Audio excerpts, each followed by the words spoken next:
You want to paint the thinnest line, so you grab the thinnest, smallest brush you have available, and then you're like, excuse me, why are my lines so chunky?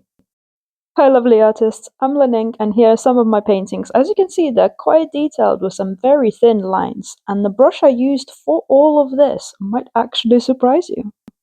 And my most favorite brush is this one. I use it 90% of the time, and I love it so much I literally have 2 of them. Please excuse my tremors, I cannot help it. The key with my brushes is I do not wash them. Yep, I don't. I just have plenty of tissues I wipe the paint off. Simple as wipe. And if you don't do it, you'll end up with a monstrosity like this one. Yeah, even my camera doesn't want to focus on that. I have only used that brush even for this painting, so as you can see it's very versatile. And here's me just painting the reflection.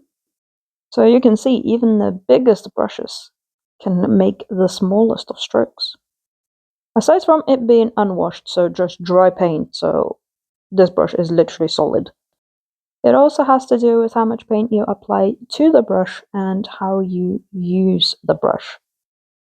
And here are some examples of how I use this type of brush for literally everything. An obvious reason to use this brush is to apply loads of paint to a large area, as you can see here. However, I do love to use this brush for finer detail. As you can see here, I'm doing little dabs to create hair on this moth.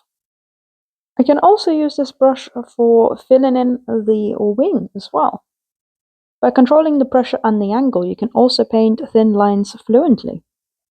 You'd think loads of little brushes went into this bee painting, but nope, it was that one. So to do the body, I just did loads of little strokes. It's all about how you control the brush. For smaller details, I just add a little bit of paint in the corner of my brush and dab very lightly at roughly 45-degree angle. I have also used this brush on the flowers, so you can see here I'm just dabbing the lines.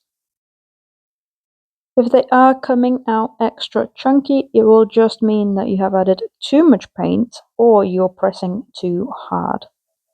This brush works well for fur as well, and again I am just doing little dabs. Now, don't get me wrong, I'm not saying that small or thin brushes aren't any good. However, I just simply couldn't master them, and I find this bigger brush much easier to control and learn from.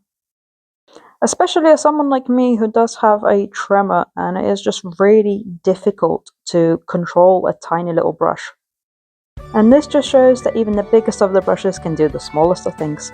Thank you for watching. Don't forget to subscribe.